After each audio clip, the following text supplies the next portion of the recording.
오늘은 13장 성화입니다. 13장. 앞서 믿음으로 말미암아 우리가 의롭게 되는 칭의에 대한 부분과 그리고 또 하나님의 자녀가 되는 양자됨에 대한 내용을 11장, 12장에서 다루었습니다. 오늘은 13장 성화. 성화라는 말은 거룩하게 된다라는 뜻이죠. 우리가 구원받은 자다운 모습으로 우리의 모습이 변화되는 것을 의미합니다. 그래서 그 성화가 어떻게 이루어지게 되는지에 대해 13장이 설명하고 있는데요. 자, 1절 제가 읽겠습니다. 효력 있는 부르심을 받아 거듭난 자들은 그들 속에 새 마음과 새 영이 창조되었기 때문에 그 다음에는 참으로 인격적으로 성화된다. 그들 속에 거하시는 그리스도의 말씀과 성령으로 말미암아 그리스도의 죽음과 부활의 능력 덕분에 죄의 몸이 주관치 못하며 그 몸의 정욕들은 점점 약화되고 죽으며 그들은 모든 구원의 은혜 가운데서 점점 더 소생하고 강건케 되어 참 거룩함을 실천하게 되는데 이 거룩함이 없이는 어느 누구도 주님을 뵐 수 없다. 자, 이제 1절 내용을 상세하게 살펴보겠습니다. 효력 있는 부르심을 받아. 자, 우리는 하나님의 자녀로 부르심을 받았죠. 그리고 하나님의 부르심은 효력이 있습니다. 우리가 거절할 수 없고 또 하나님이 부르셨는데 우리가 구원을 못 받는 실패하는 부르심은 없습니다. 그래서 효력 있는 부르심이다라는 표현을 썼고요. 이렇게 효력 있는 부르심을 받아서 거듭난 자들, 우리입니다. 그들 속에 새 마음과 새 영이 창조되었기 때문에 그 다음에는 참으로 인격적으로 성화된다. 자, 이제 거듭나게 되면 영적으로 죽었던 우리가 다시 새롭게 살아나게 되죠. 그러면 그렇게 되는 것은 성령이 역사하시기 때문인데 성령이 우리 속에 들어와서 죽어있던 우리의 삶을 영적으로 새 생명을 얻게 한단 말이에요. 그래서 우리가 거듭남이라고 그러죠. 이렇게 새로운 생명을 얻을 때 성령이 역사하심으로 우리의 마음에 새로운 마음이 들어오고 또 새로운 영이 우리 안에 들어오시게 되죠. 그래서 이 성령의 역사로 새 마음과 새 영이 우리 안에 임하심으로 인하여 그 결과 우리는 성화되는 거죠. 그래서 우리의 인격이 정말 새로운 모습으로 거룩하게 되는 것입니다. 그냥 단순히 육체가 거룩해지는 것이 아니고 우리의 인격이, 우리의 생각과 우리의 말과 우리의 모든 행실이 성화되는 그와 같은 일들이 일어나게 되는데요. 자, 266번 각주에 보시면 고린도전서 6장 11절에 주 예수 그리스도의 이름과 우리 하나님의 성령 안에서 씻음과 거룩함과 의롭다 하심을 받았느니라 라고 말씀합니다. 자, 그래서 여기 성령, 예수님의 그 이름 그리고 하나님의 성령의 역사하심 속에서 우리는 씻음을 받게 되죠. 그리고 거룩해지고 우리는 의롭다함을 받게 되는 것이죠. 이것이 바로 성화입니다. 그래서 성령의 도우심으로 인하여 우리가 참으로 인격적으로 거룩해지는 이것이 성화입니다. 자, 그다음 그들 속에 거하시는 그리스도의 말씀과 성령으로 말미암아. 자, 이 성화는 어떻게 이루어지느냐 하면 말씀과 성령의 역사로 거룩하여지는 것입니다. 우리가 성화되는 것입니다. 그래서 우리가 새로워지는 것이 말씀과 성령으로 된다 하는 사실을 성경 곳곳에서 말씀하고 있는데요. 267번 각주에 보시면 요한복음 17장에 그들을 진리로 거룩하게 하옵소서. 아버지의 말씀은 진리니라. 하나님의 말씀, 진리의 말씀이신 성경 말씀이 우리를 거룩하게 만드는 것입니다. 또 에베소 5장 26절에도 말씀으로 깨끗하게 하사 거룩하게 하시고 하나님의 말씀이 우리를 깨끗하게 만드는 것입니다. 또 데살로니가후서 2장 13절에서는 너희를 택하사 성령의 거룩하게 하심과 진리를 믿음으로 구원을 받게 하심이니 이 표현에 나타난 것처럼 성령께서 우리를 거룩하게 만드시는 것입니다. 자, 그러니까 우리를 거룩하게 성화시키는 것은 말씀과 성령입니다. 하나님의 말씀 그리고 성령이 우리 속에 역사하셔서 그리하여 우리를 새로운 모습으로 성숙하도록 만드시는 이런 성화의 과정이 일어나는 것입니다.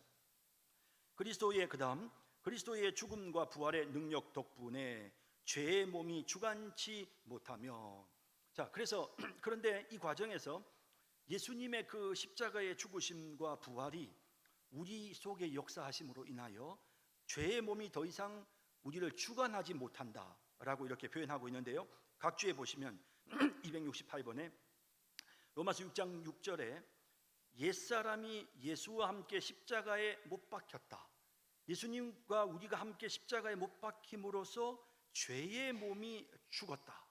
그죠? 죄짓던 우리의 몸이 죽었습니다. 그러니까 예수님의 십자가가 나의 십자가가 되어 예수님의 죽음이 나의 죽음이 되었습니다.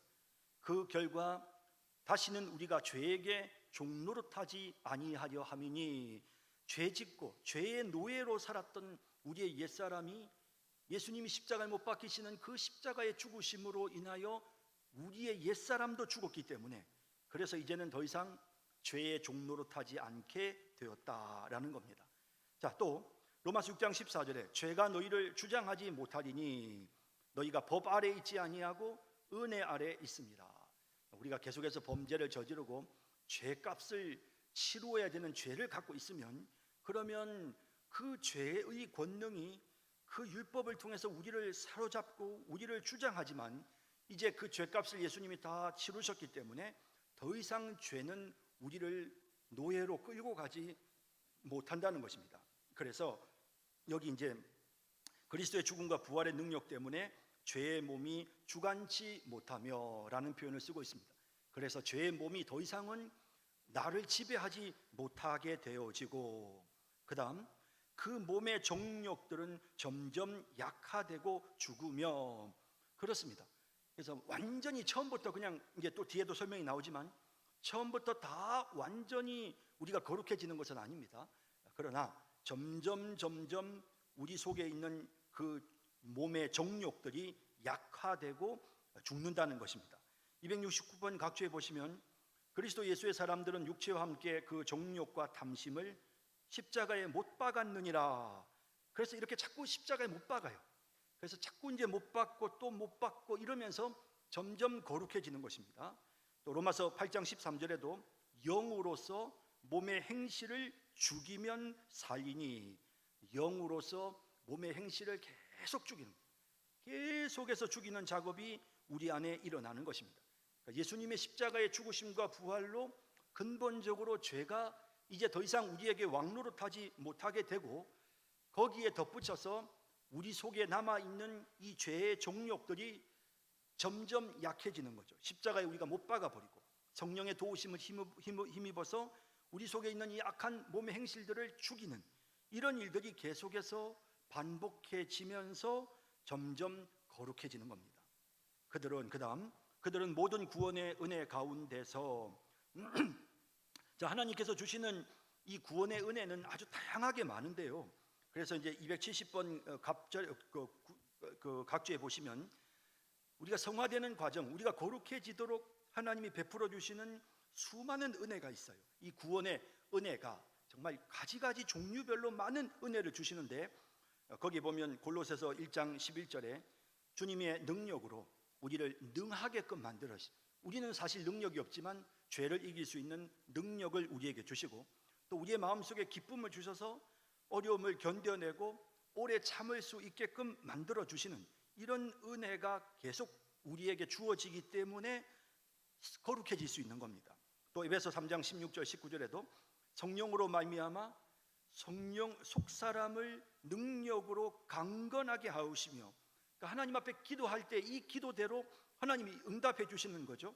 성령이 역사하셔서 우리 안에 있는 이 속사람을 강건하게 만들어 주시는 겁니다. 점점 더 죄를 이길 수 있도록 우리를 점점 더 강하게 만들어 주시고, 또 그리스도께서 우리의 마음에 계시면서 사랑 가운데서 점점 뿌리가 박히고 우리의 삶에 사랑의 터가 굳어지고, 그러면서 그리스도의 사랑을 깨달아 알고, 그러면서 하나님의 그 모든 충만하신 것들이 채워지는 이런 은혜로운 역사들이 일어나게 되니까 성화가 가능하다라는 것입니다. 그래서 이 성화의 과정에서 여러 가지 다양한 기본적인 것은 예수님의 십자가의 죽으심과 부활로 인하여 우리가 완전히 우리의 옛사람이 죽는 그 일이지만 그 이후에도 끊임없이 하나님은 우리에게 여러 가지 많은 다양한 구원의 은혜를 베푸심으로써 그 은혜를 힘입어 점점 성화되어지는 것입니다. 그 다음 점점 더 소생하고 강건케 되어 참 거룩함을 실천하게 되는데, 자, 점점이라는 표현이 나왔죠. 그리고 더 소생하고, 더 우리 속에 있는 새 생명이 점점 더 소생하는 겁니다. 그리고 그 새 생명이 강건하게 되죠. 그러면서 참된 거룩함을 실천할 수 있게 되는데, 이 거룩함이 없이는 어느 누구도 주님을 뵐 수 없습니다. 271번 각주에 보시면 하나님을, 고린도후서 7장 1절에 하나님을 두려워하는 가운데서 우리가 거룩함을 온전히 이루게 되고, 그러면서 육과 영의 온갖 더러운 것에서 자신을 깨끗하게 하는 이런 일들이 일어나게 되는 것입니다. 점점 더 이런 일들이 더 소생하게 되고, 이런 일들이 좀 더 강건하게 되어지죠. 또 그런가 하면 히브리서 12장 14절에는 화평함과 거룩함이 없이는 아무도 주를 보지 못하리라. 자, 이 표현은 우리가 주님 앞에 서는 그날까지 끊임없이 하나님은 우리를 화평과 거룩으로 변화시켜 나가는 것입니다. 서로 사랑하면서 우리가 거룩한 존재가 되게끔 끊임없이 하나님께서 우리를 새롭게 만드셔서 마침내 우리가 주님 재림의 날 주님 앞에 당당하게 설 수 있게끔 그렇게 만드시는 거예요. 그래서 우리가 주님을 봐야 되니까, 주님을 천국에 들어가야 되니까, 그래서 하나님은 우리 삶 속에 이런 화평과 거룩함이 계속해서 나타나게끔 우리에게 은혜를 베풀어 주신다라는 것이죠.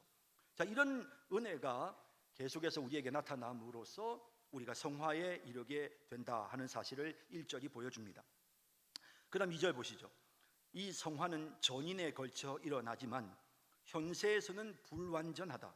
모든 지체의 부패의 잔재가 여전히 남아 있어서 계속적이고 화해할 수 없는 전쟁이 거기서 일어나니 곧 육의 정욕은 성령을 거스르고 성령은 육을 거스른다. 아주 흥미로운 내용을 2절에서 다루고 있는데요, 우리가 거룩해지는 성화의 과정에서 우리 안에서 전쟁이 일어난답니다. 자, 그래서 2절 앞부분에 보시면 이 성화는 전인에 걸쳐 일어난다.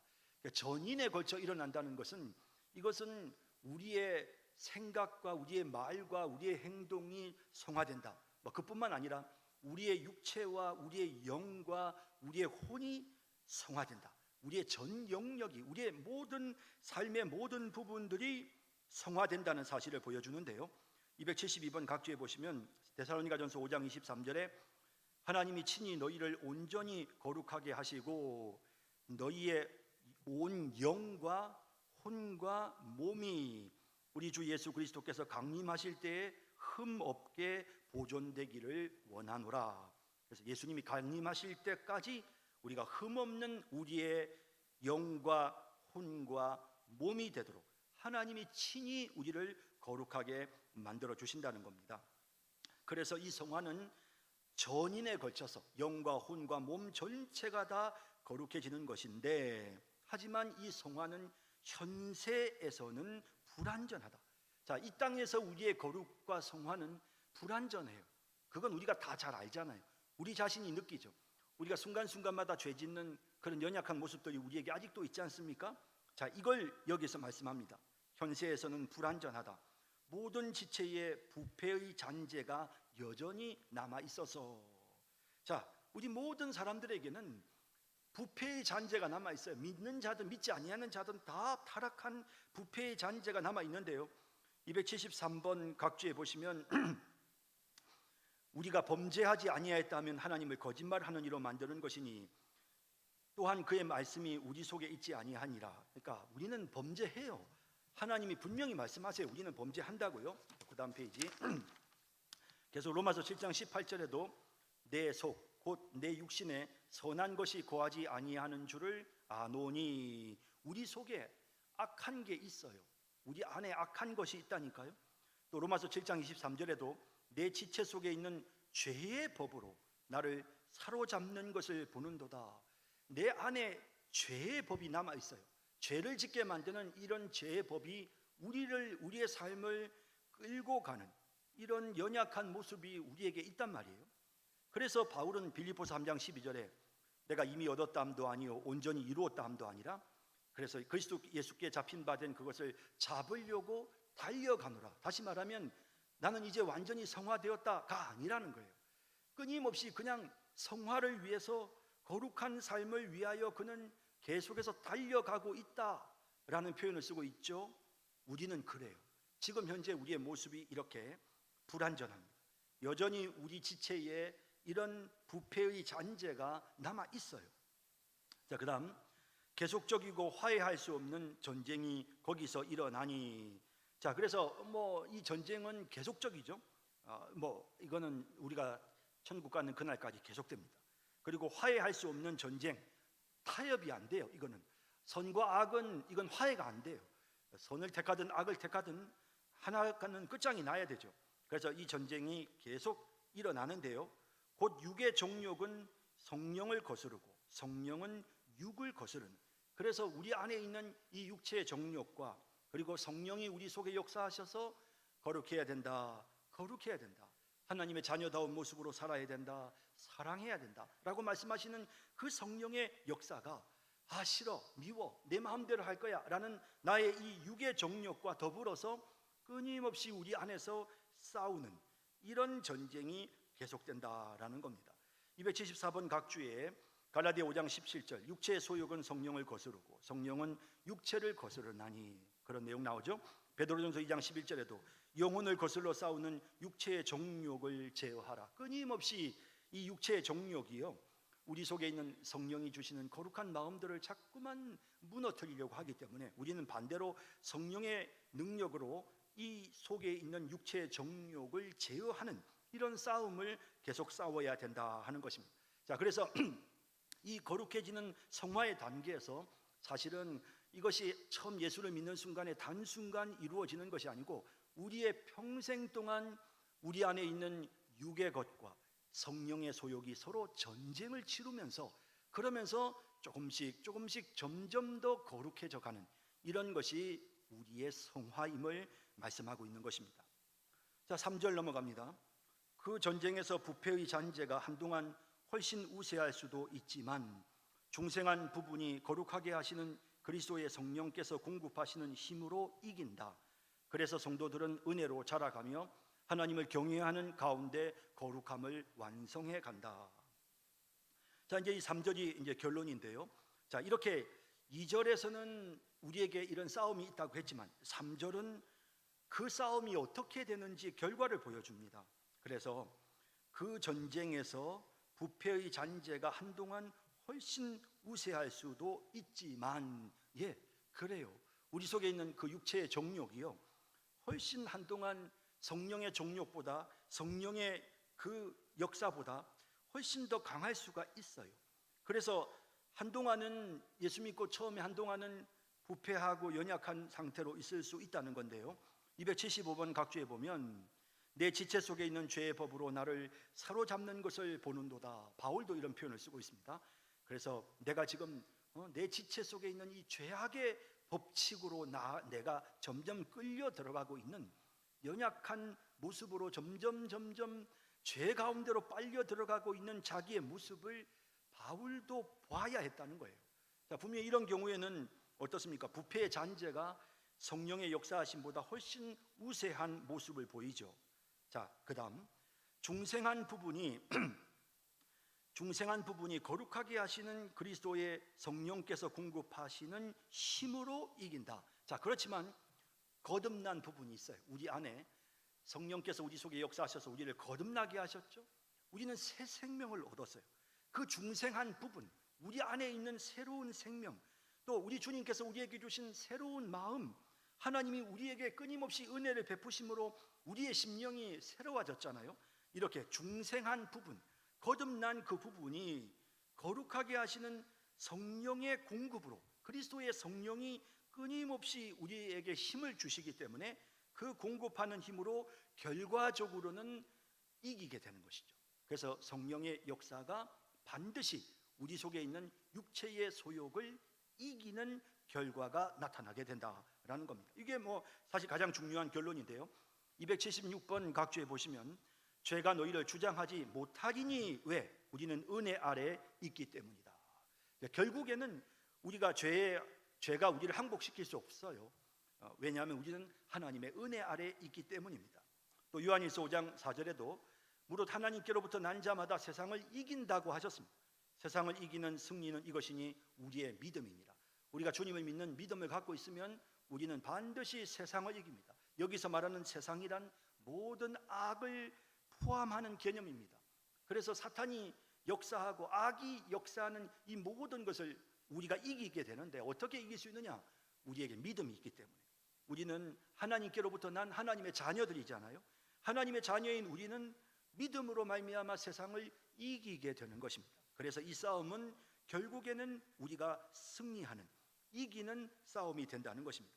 그래서 이 육체와 성령이 우리 안에서 싸우고 어떤 때는 우리 안에 있는 이 영적인 모습이 훨씬 더 약해지는 것처럼 보이지만, 그러나 결국에는 성령이 우리를 도우셔서 마침내 승리하게 하신다라는 이 사실, 이게 성화에 있어서 가장 중요한 부분인 것입니다. 우리가 믿어야 될 부분은 바로 이겁니다. 나는 지금은 연약하고 지금은 내가 때로는 넘어질 때가 있지만, 그러나 반드시 주님이 내게 성령의 능력을 주셔서 이기게 하실 것이다, 승리케 하실 것이다 하는 그런 우리가 믿음을 가지고 나아가야 하는 것입니다. 자, 그래서 성도들은 은혜로 자라가며, 자, 이제 이렇게 싸워서 자꾸 이제 이기다 보면, 성령의 도우심으로 말미암아 우리가 자꾸 싸워서 이기다 보면 어떻게 될까요? 우리가 점점 자라게 되죠. 우리가 한번 싸워서 이기면 더 힘이 세지고 더 용감해지고, 그리고 더 의로워지고 더 경건해지고, 그래서 싸움에서 지면 질수록 약해지겠지만 성령이 도우셔서 이기게 하시니까 점점 강해지고 더 강해지는 거예요. 자, 그 모습을 어떻게 표현하고 있느냐 하면, 자, 거기 277번 각주에 보시면 우리가 이제부터, 에베소 4장 14절에 이제부터 어린아이가 되지 아니하여, 우리가 어린아이의 상태로 머물러 있는 것이 아니고 이제는 범사에 그에게까지 자랄지라, 이제 자라게 되는 것입니다. 점점 더 우리가 성숙하여지는 그런 놀라운 일들이 일어난다 하는 것입니다. 또 베드로후서 3장 18절에도 예수 그리스도의 은혜와 그를 아는 지식에서 자라가라. 예수 그리스도의 은혜와 그를 아는 지식에서 우리가 점점 자라가야 된다. 그래서 성도들은 하나님이 주시는 은혜를 받아서 이 싸움에서 계속해서 승리하고 이기면서, 그러면서 이제 자라는 거예요. 성숙해 가는 것이죠. 자, 이제 이런 성숙이 우리에게 있어야 되는데, 이 성숙이 어느 단계까지 이르게 되느냐 하면 고린도후서 3장 18절에 보면 주의 영광을 보며 그와 같은 형상으로 변화하여, 우리가 예수님의 모습으로 거룩해지는, 그러니까 우리가 어느 정도까지 성장해야 되느냐 하면 정말 예수님의 그 모습만큼 우리가 성장해야 되는 것이죠. 이러한 은혜를 끊임없이 계속해서 하나님께서 우리에게 부어주신다라는 겁니다. 자, 이것이 바로 이제 성화인데요. 자, 그리하여 그 결과는 무엇입니까? 하나님을 경외하는 가운데 거룩함을 완성해 간다. 자, 특히 이제 이 고린도후서 7장 1절에 보면 우리는 하나님을 두려워하는 가운데서 거룩함을 온전히 이루어 육과 영의 온갖 더러운 것에서 자신을 깨끗하게 하자. 자, 여기 보면 우리가 이제 거룩해져서 온전해져서 정말 우리의 육과 영에 있는 온갖 더러운 것에서 우리 자신을 깨끗하게 만드는 그런 성화의 삶을 살아야 되는데, 이 모든 과정에서 하나님을 두려워하는 마음이 필요하다 하는 것도 이 본문에 나타나고 있습니다. 자, 그래서 결국 성화는 성령이 우리 속에 역사하셔서 처음에는 우리 속에 있는 육체의 그런 소욕이 그 성령의 소욕을 이기는 듯한 그런 모습이 나타나지만, 끊임없이 하나님의 은혜가 공급되고 성령의 도우심으로 점점 성령의 소욕이 강해지고, 그래서 악의 세력을 이기게 되면서, 그러면서 자라죠. 조금씩 자라게 되죠. 그 가운데 마음속에 하나님을 두려워하는, 하나님을 경외하는 마음이 계속해서 자리 잡게 되고, 그러면서 점점 거룩함을 완성해서 나중에는 예수님의 모습을 담는 그런 모습으로까지 점점 자라가게 된다 하는, 이것이 바로 성화입니다. 자, 먼저 이제 우리가 성화의 과정을 13장에서 살펴봤습니다. 그래서 우리가 여기서 교훈을 얻을 수 있는 것은, 지금은 때로는 우리가 연약해서 이 싸움에서 질 때가 있지만 성령께서 우리를 도우신다, 하나님의 은혜가 우리와 함께 하시기 때문에 우리는 반드시 이길 수 있고, 또 하나님의 은혜로 우리는 자라야 되고, 하나님을 두려워하고 하나님을 경외하는 마음으로 우리는 예수님의 모습을 담는 그런 거룩한 성화의 자리로 나아가야 된다, 이것이 우리의 신앙생활의 목표다 하는 것을 우리가 분명히 기억하고, 그 목표는 허황된 목표가 아니라 하나님의 은혜로 반드시 그렇게 이루어지는 그런 목표다 하는 그런 믿음을 가지고 우리가 나아가야 하는 것입니다. 자, 이제 14장 구원에 이르는 믿음, 좀 믿음에 대한 내용을 조금 더 다뤄봐야 되겠는데요. 자, 14장 1절 읽겠습니다. 피택자들이 믿어 자기 영혼의 구원에 이르게 하는 믿음의 은혜는 그리스도의 성령께서 그들의 마음에 행하시는 사역이다. 이 은혜는 보통 말씀의 사역으로 일어난다. 또한 말씀의 사역과 성례의 집례와 기도로 믿음은 커지며 강화된다. 자, 우선 보세요. 피택자들이 믿어 자기 영혼의 구원에 이르게 하는, 자, 그러면 우리가 구원받는 것은 무엇으로 된다? 믿음으로만 돼요. 자, 우리의 영혼이 구원받는 거, 우리가 천국 백성이 되는 거 무엇으로만 돼요? 믿음으로만 됩니다. 그죠? 뭐 이건 우리가 그동안 앞에서도 계속 살펴봤던 내용인데요. 279번 각주 히브리서 10장 39절에 오직 영혼을 구원함에 이르는 믿음을 가진 자니라. 영혼을 구원함에 이르는 믿음, 영혼을 구원할 수 있는 것은 믿음밖에는 없어요. 우리는 그 믿음을 가진 자이지요. 그래서 우리 구원 피택자들, 하나님의 백성으로 선택을 입은 우리는 이제 영혼의 구원에 이르게 하는 믿음을 우리가 소유하게 되었습니다. 그래서 우리는 반드시 영혼의 구원에 이르게 되는데요. 자, 이 믿음의 은혜, 내 마음속에 예수 그리스도를 믿는 그 믿음의 은혜는 그리스도의 성령께서 그들의 마음에 행하시는 사역이다. 그러니까 내가 의지적으로 예수님을 믿는 것이 아니라 이 믿음의 은혜는 그리스도께서 성령으로 우리 속에 역사하셔서 우리의 마음속에 믿어지게 만드셨기 때문에 우리가 믿는 것입니다. 뭐 이런 내용은 성경에 굉장히 많죠. 280번 각주에 보시면 믿음의 마음을 우리가 가졌다라는 표현, 또 다음 페이지 넘어가실까요? 에베소 1장 17절 19절에도 우리 주 예수 그리스도의 하나님 영광의 아버지께서 지혜와 계시의 영을 너희에게 주셨다. 그래서 하나님을 알게 하셨다. 이게 내가 믿은 것이 아니고 이거는 성령께서 우리 속에 역사하셔서 믿어진 겁니다. 또 에베소 2장 8절에도 믿음으로 말미암아 구원을 받았으니 이것이 너희에게서 난 것이 아니고 하나님의 선물이다. 그런 말씀이 나오죠. 이처럼 하나님께서 우리에게 주시는 은혜, 성령이 우리 속에 역사하시는 그 은혜로운 선물로 우리가 이제는 믿음을 갖게 되었고, 그 결과 우리는 영혼의 구원을 얻게 된 것입니다. 이것은 전적인 하나님의 은혜죠.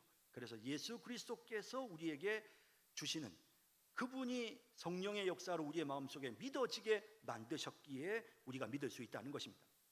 자, 그런데 그 과정에서 그 다음 보시죠. 이 은혜는 보통 말씀의 사역으로 일어난다. 그런데 그 과정에서 믿어지려면 일단 말씀을 들어야 돼요. 뭘 믿으려면 뭘 믿어야 될까요? 그럼 뭔가 믿음의 내용이 있어야 되잖아요. 덮어놓고 믿는 게 아니고 뭘 믿는지, 하나님이 살아계심을 믿습니다. 혹은 예수님이 내 죄를 사해 주신 것을 믿습니다. 예수님이 내 죄를 용서하시기 위해 부활하신 것을 믿습니다. 이런 구체적인 믿음의 내용이 있어야 되잖아요. 그래야 우리가 믿을 수 있죠. 근데 그 믿음의 내용은 어떻게 우리 속에 시작되느냐 하면 말씀의 사역으로 시작이 돼요. 그러니까 말씀이 우리에게 들려와야 믿어질 수 있는 거예요. 그러니까 말씀이 우리 속에 들어오지 않으면, 내가 말씀 자체가 없는데 내가 믿을지 안 믿을지, 이거는 뭐 전혀 반응이 일어나지 않아요. 말씀이 들어올 때 우리 속에서 이걸 믿음으로 붙잡을지 아니면 이거를 거부할지, 이런 반응이 우리 속에서 일어나죠. 그렇기 때문에 믿음은 성령께서 주시지만 반드시 하나님의 말씀이 우리에게 주어지는 과정을 통해서 믿음이 시작되는 것입니다. 자, 이제 그런 내용인데요. 281번 각주에 보시면 듣지도 못한 이를 어찌 믿으리요? 전파하는 자가 없이 어찌 들으리요? 그렇죠. 그러니까 누군가 전파를 해야 들을 수가 있는 거예요. 하나님의 말씀. 그리고 하나님의 말씀을 들어야 믿어지죠. 자, 그러니까 반드시 성령께서 믿어지게 하시지만 하나님의 말씀이 전파되는 것을 사용하신다는 거예요. 또 로마서 10장 17절에도 믿음은 들음에서 나며 들음은 그리스도의 말씀으로 말미암았느니라. 역시 믿음 자체는 뭔가를 들어야 돼요. 듣지 않으면 믿음이라는 건 존재하지 못해요. 그래서 믿음이 생기도록 뭔가를 들어야 되는, 그 듣는 게 뭡니까? 그리스도의 말씀입니다. 그래서 주님의 말씀을 들음으로써 우리의 마음속에 믿음이 시작되죠. 성령이 믿어지게 하시지만 먼저 사용하시는 도구는 말씀입니다. 자, 그다음 그 믿음은 하나님의 말씀을 듣는 순간 성령의 역사로 우리 속에 시작이 되지만 믿음도 또한 역시 계속해서 자라야 돼요. 이 믿음이 그냥 가만히 있으면 안 되고 믿음이 점점 커져야 돼요. 그래서 그다음 또한 말씀의 사역과 성령의 성례의 집례와 기도로 믿음은 커지며 강화된다.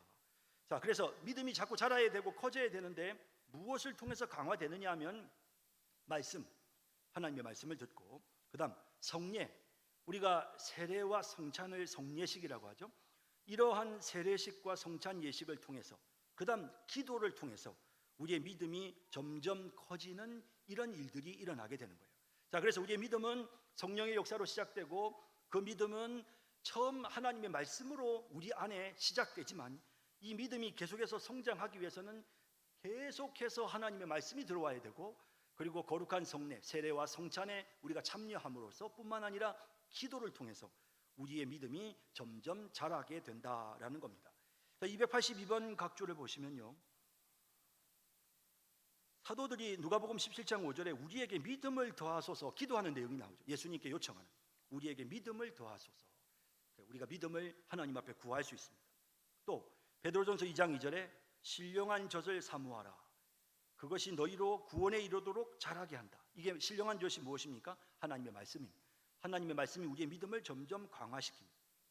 사도행전 2장 20장 32절에 그 말씀이 여러분을 능히 든든히 세운다라고 되어 있죠.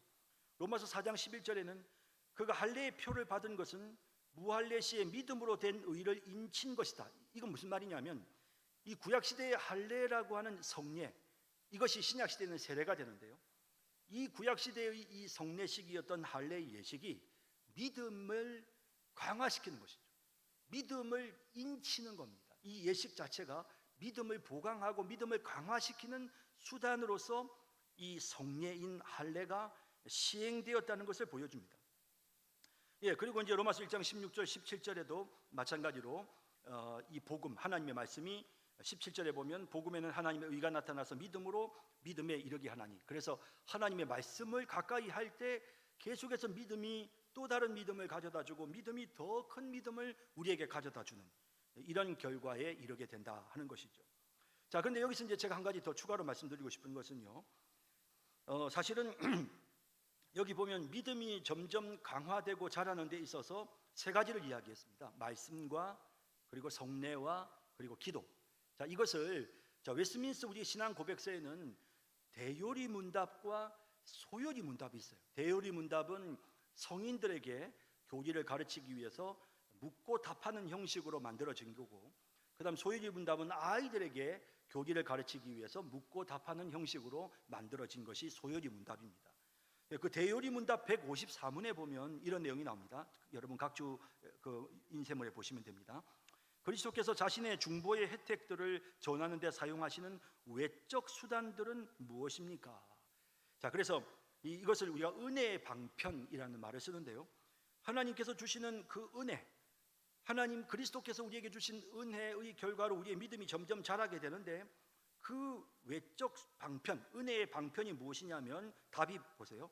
그리스도께서 자신의 중보의 혜택들을 전하는 데 사용하시는 외적이고 일반적인 수단들은 그리스도께서 세우신 모든 규례들인데, 특히 말씀과 성례와 기도가 그러합니다.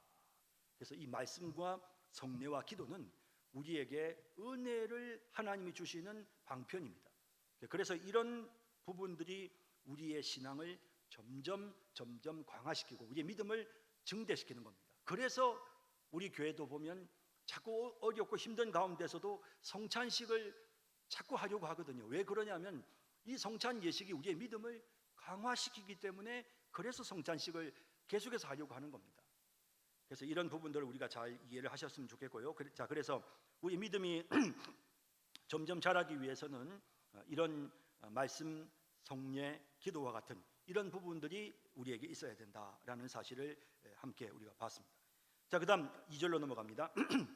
이 믿음으로 신자는 말씀에 계시된 것마다 참되다고 믿으니 하나님 그분의 권위가 그 속에서 말씀하시기 때문이며 각 부분이 담고 있는 내용에 대해서는 각각 다르게 응답하는데 즉 계명에는 순종하고 엄정한 경고에는 두려워 떨며 현세와 내세에 미치는 하나님의 약속은 받아들인다. 그러나 구원에 이르게 하는 믿음의 주된 행위들은 은혜 언약의 덕분에 칭의와 성화와 영생을 위해 그리스도만을 영접하고 받으며 의지하는 것이다. 자, 이제 이 믿음이 우리에게 어떤 일들을 하는지를 보여주는 2절 내용인데요. 자, 이 믿음으로 신자는 무엇보다도 말씀에 계시된 것마다 참되다고 믿어요. 그러니까 성경 말씀이 하나님의 말씀, 하나님이 계시하신 말씀이잖아요. 하나님이 나타내신 말씀.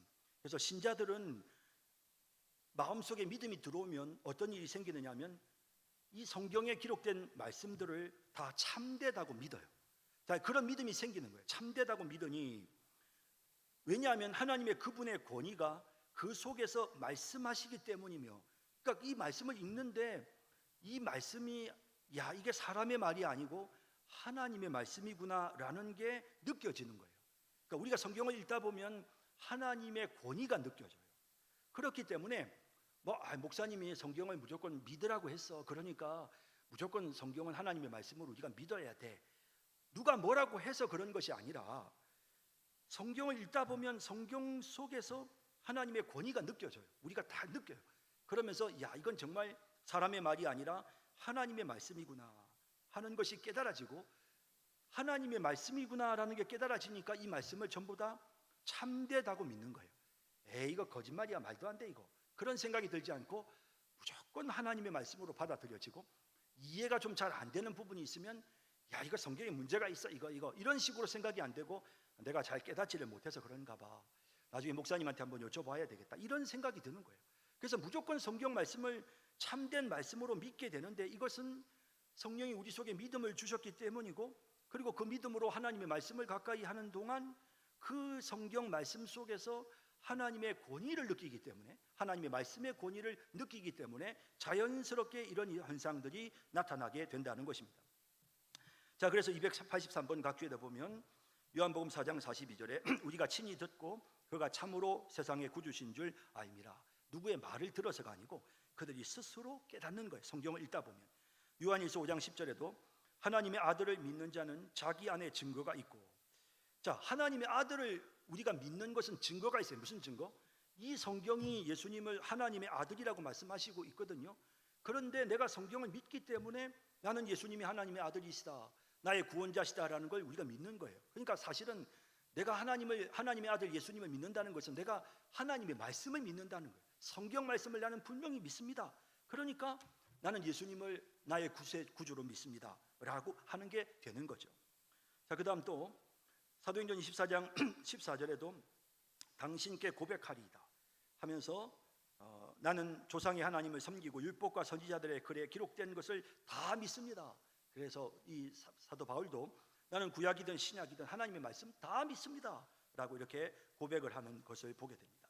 자, 그래서 이제 이렇게 성령이 역사하셔서 우리의 마음속에 믿음이 생기면 하나님의 말씀에 대해 반응을 하는데 성경 말씀을 다 믿게 된다라는 겁니다. 자, 그 다음에 각 부분이 담고 있는 내용에 대해서는 각각 다르게 응답하는데 성경에 나오는 말씀에는 여러 다양한 부분들이 많아요. 그래서 그 각 부분에 대해 다르게 응답을 하는데 즉 계명에는 순종하고 하나님이 지키라고 명령하시는 데는 예 순종하겠습니다. 우리의 반응이죠. 말씀에 대한 우리의 반응, 계명에는 순종하고. 284번 각주에 로마서 16장 26절에 영원하신 하나님의 명을 따라 선지자들의 글로 말미암아 모든 민족이 믿어 순종하게 하시려고 알게 하신 바. 이게 성경 말씀입니다. 그러니까 성경 말씀은 하나님의 명령을 기록한 것이고 모든 민족이 반드시 믿고 순종해야 되는 거예요. 그래서 성경에 나오는 내용 중에 하나님께서 계명으로 주신 말씀이 있어요.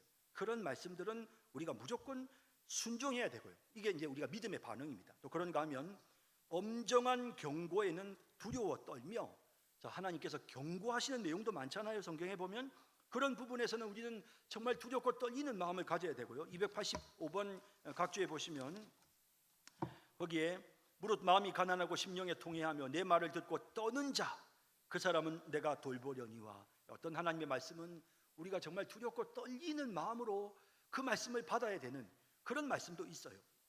또 그런가 하면 현세와 내세에 미치는 하나님의 약속은 받아들인다. 그러니까 이 하나님의 약속, 성경에 보면 얼마나 약속이 많아요. 이 땅에서 이루어지는 약속, 또 천국에서 우리가 누리게 되는 약속, 이런 하나님의 약속들은 우리가 어떻게 될까요? 그거는 약속은 받아들이는 거죠. 받아들여야 합니다. 그래서 그런 부분은 286번의 각주에 보면 이 사람들은 다 믿음을 따라 죽었으며 약속을 받지 못하였을 때 그것을 멀리서 보고 환영하며, 그러니까 하나님의 약속이 지금 당장 눈앞에서 성취되는 건 보지 못했어요. 예수님이 십자가에 못 박혀 죽으시는 걸 구약의 성도들은 못 봤지만 멀리서 보고 그 약속을 믿음으로 받았단 말이에요. 그죠? 이런 것이 우리가 가져야 될 신앙의 자세다라는 겁니다. 또 그런가 하면 또 디모데전서 4장 8절에도 보면 경건은 범사에 유익하니 금생과 내생에 약속이 있느니라.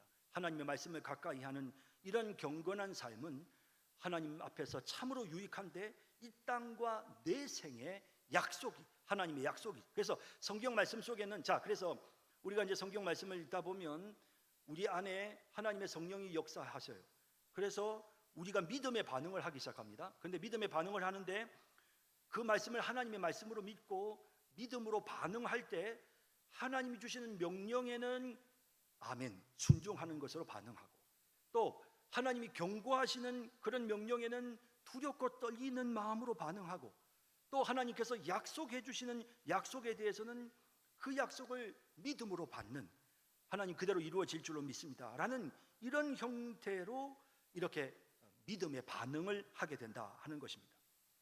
자, 그 다음 보시죠. 그러나 구원에 이르게 하는 믿음의 주된 행위들은 은혜 언약의 덕분에 칭의와 성화와 영생을 위해 그리스도만을 영접하고 받으며 의지하는 것이다. 자, 이런 앞서서 이렇게 믿음이 하나님의 말씀과 관련해서 우리에게 하나님의 말씀에 대해 반응하게끔 역사하는 그런 믿음이지만, 또 한편으로 믿음의 가장 중요한 첫 번째 목적은, 그것은 바로 우리를 예수 그리스도를 영접하는 것, 예수님을 믿고 예수님을 영접하고 예수님을 받아들이는 이 일들을 할 수 있도록 믿음이 우리 속에 역사한다는 거예요. 그래서 여기 구원에 이르게 하는 믿음의 주된 행위, 가장 중요한, 그러니까 믿음이 우리 속에서 가장 중요하게 역사하는 것은 하나님의 말씀 모든 구절들에 대해서 반응하도록 하는 것도 있지만, 가장 중요한 주된 임무는 그것은 바로 우리가 이제 예수 그리스도를 영접하는 것이죠. 그래서 칭의와 성화와 영생을 위해서, 우리가 의롭게 되기 위해서,